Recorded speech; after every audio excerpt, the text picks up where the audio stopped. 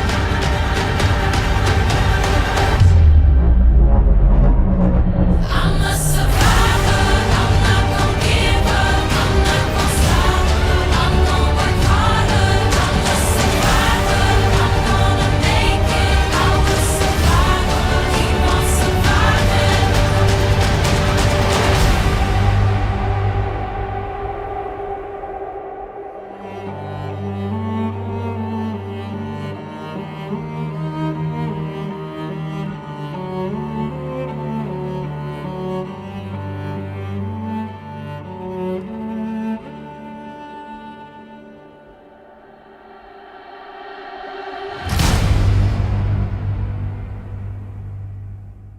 That's all we have for today, South. Have a great day, everyone, and have a great spring break. We will see you right back here next time on Sbtv. Your news from the South Side. Yeehaw!